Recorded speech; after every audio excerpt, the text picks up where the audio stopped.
Prabu Siliwangi dalam versi Gagak Lumayung diceritakan menghilang di telan bumi dan tidak pernah kembali lagi.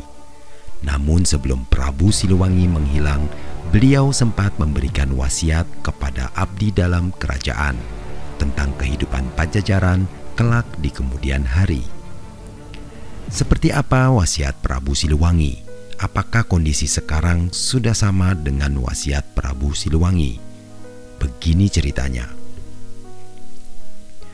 Dalam sebuah kesempatan, Prabu Siliwangi sempat menggambarkan situasi di zaman yang akan datang setelah Pajajaran runtuh. Prabu Siliwangi berkata, "Perjalanan kita hanya sampai di sini. Walaupun kalian setia padaku, namun kalian tidak boleh ikut dalam masalah ini. Aku sebagai raja tidak mau rakyatku sengsara dan miskin. Kalian boleh memilih untuk hidup ke depan nanti. Karena esok lusa kalian akan hidup senang dan kaya raya, bahkan bisa mendirikan Pajajaran lagi. Tapi bukan Pajajaran seperti saat ini, tapi Pajajaran baru yang akan terbentuk oleh perjalanan waktu. Aku tidak melarangnya. Dengarkanlah, orang yang memusuhi kita saat ini akan menjadi penguasa, walaupun untuk sementara waktu. Di sana tanahnya kering, padahal daerah itu dekat dengan sungai. Tempat itu malah dijadikan kandang kerbau.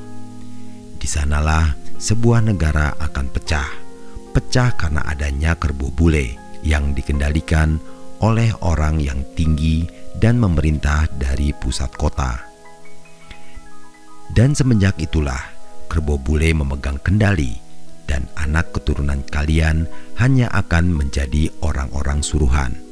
Namun kalian tidak akan merasakan itu karena semua kebutuhan kalian menjadi murah serta banyak pilihan. Dengarkanlah, suatu ketika pasar akan kosong karena penyakit, kebun akan kosong karena penyakit, lumbung padi kosong karena penyakit, semua diserbu penyakit. Keturunan kalian akan takut dengan hal yang berbau penyakit. Semua alat dan cara digunakan untuk menyembuhkan penyakit, dan yang mengerjakan semua itu adalah anak bangsa sendiri. Namun saat itu sudah banyak yang mati kelaparan, walaupun ada dari keturunan kalian yang mau bercocok tanam kembali, tapi mereka sok tahu bagaimana cara membuka lahan. Ayo dukung terus Lakon Misteri. Jika kalian suka, jangan lupa subscribe, like, dan share ke grup WA atau sosmed kalian. Jika sudah 5.000 subscriber, Lakon Misteri akan memberikan giveaway buat kalian yang setia dengan Lakon Misteri.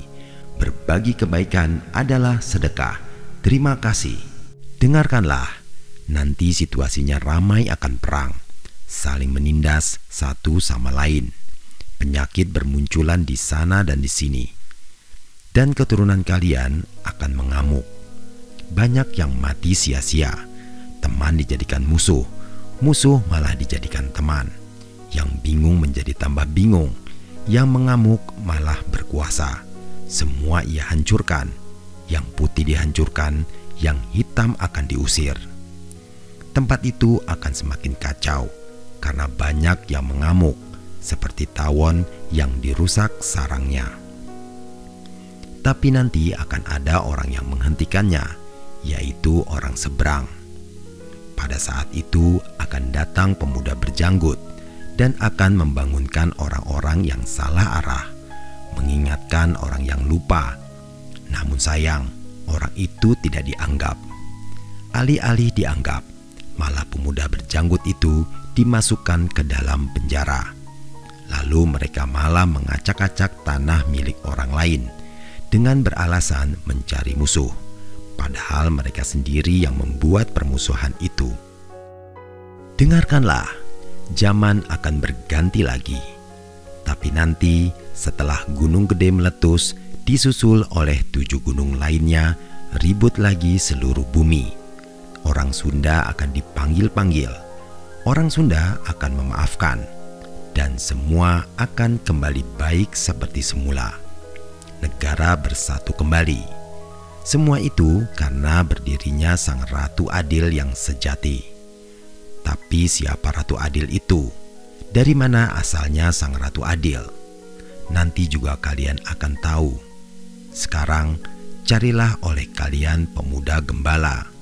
Silahkan pergi. Ingat, jangan menoleh ke belakang.